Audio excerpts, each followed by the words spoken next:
Opposition के leader की बात है। कांग्रेस के भीतर एक खटपट चलती है राजस्थान में, अशोक गहलोत सचिन पायलट के बीच में, और राहुल गांधी ने इस बार चाहा कि मामला बन जाए, लेकिन अभी देखेंगे आप तो बनता हुआ सा नहीं दिख रहा है। एक बार नजर बीजेपी के सचिन पायलट पे थी, चुनाव से पहले कांग्रेस के भीतर के हालात जो है बीजेपी फिर से सचिन पायलट की तरफ नजर रखेगी? मैं पूछ रहा हूं बस। देखिए, सामान्यतया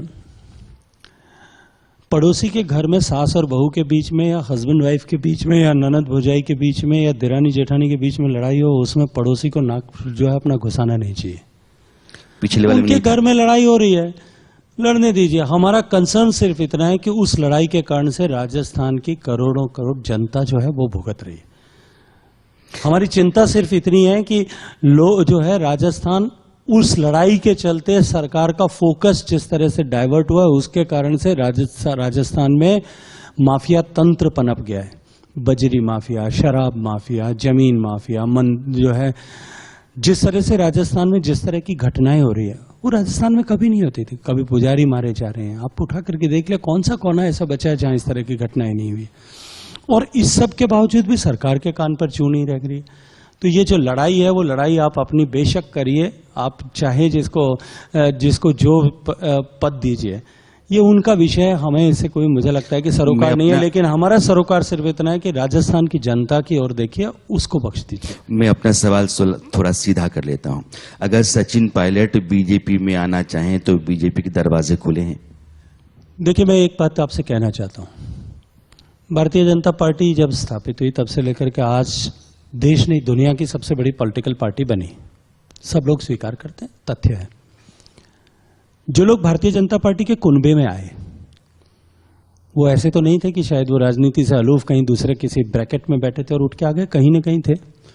कोई भी व्यक्ति, समर्थ सशक्त व्यक्ति, अगर भारतीय जनता पार्टी में भारतीय जनता पार्टी की विचारधारा को सम्मान के साथ में स्वीकार करते हुए, भारतीय जनता पार्टी के नेता, विश्व के सबसे लोकप्रिय नेता नरेंद्र मोदी जी को अपना नेता स्वीकार करते हुए भारतीय जनता पार्टी के कमल के चिन्ह वाले ध्वज के नीचे आने को स्वीकार करता है, बाहें पसार करके स्वागत करेंगे। हमारे पास, हमारे घर में कर कोई भी आ रहा है, वो केवल सचिन पायलट नहीं, उसके अतिरिक्त भी अगर कोई आना चाहता है, हमारे यहाँ स्वागत है। हमारी विचारधारा पर उसको कैसा को सम्मान करना होगा, हमारे साथ कदम से कदम चला कर चलने के लिए तैयार होना होगा, और हमारे हमारे नेता का नेतृत्व स्वीकार करना होगा। नहीं तो असम से मध्य प्रदेश तक तो यही हुआ है ना। हाँ, तो यदि वो सचिन पायलट के लिए एक बड़ा संकेत है आपकी तरफ से कि अगर आना चाहते हैं तो आज ये चुनाव का मौसम आ गया है, उससे पहले आ जाए तो अच्छा है। एक और सवाल है मेरा, राजस्थान में भारतीय जनता पार्टी चेहरे के साथ उतरेगी या फिर यूं ही चलेगी? मुझे लगता है कि पार्टी के राष्ट्रीय अध्यक्ष एक नहीं अनेक बार इस बात को स्पष्ट कर चुके हैं। माननीय गृह मंत्री जी अपने प्रवास के समय में इस बात को स्पष्टता के साथ में पब्लिक डोमेन पर माइक से कह चुके हैं कि हमारा चेहरा नरेंद्र मोदी जी होंगे। हम नरेंद्र मोदी जी के चेहरे पर राजस्थान में 2023 का चुनाव लड़ने वाले हैं।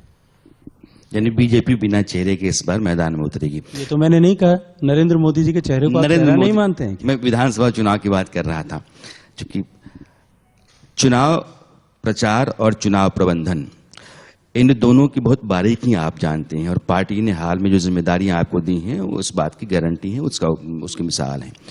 आप गुजरात में चुनाव प्रचार में थे, एमसीडी चुनाव प्रचार में थे, पंजाब के प्रभारी थे। मैं 2024 के चुनाव के लिहाज से, चूंकि अब 2023-2024 भारतीय जनता पार्टी का यह दावा है कि वो फिर सरकार बनाएगी।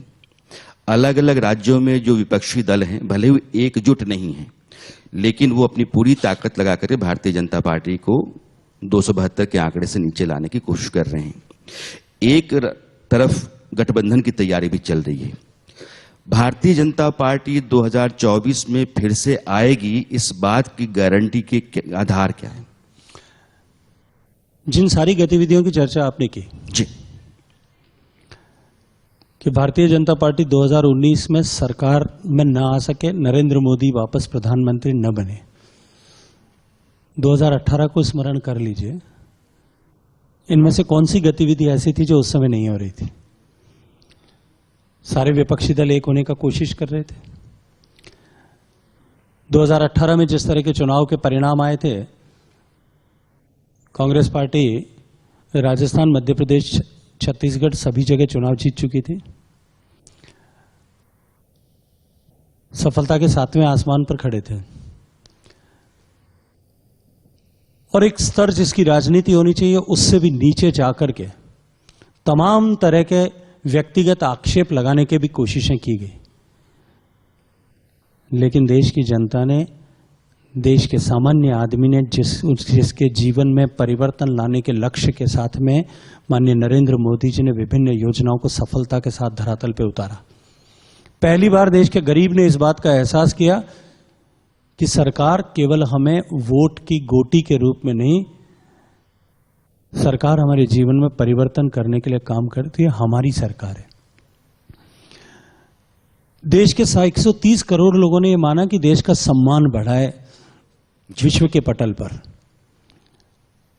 एक नई आशा की किरण के साथ में देश को आगे बढ़ता हुआ देखा और 2019 से 2024 तक इन सारे विषयों को जिस तरह से स्थायित्व माननीय नरेंद्र मोदी जी के नेतृत्व में दिया गया है, 2019 से पहले जो आकलन किए जा रहे थे उनको धता बताते हुए 2014 की अपेक्षा अधिक मत प्रतिशत और अधिक सीट संख्या के साथ में भारतीय जनता पार्टी की सरकार बनी थी। 2024 में भी वही इतिहास दोहराया जाएगा।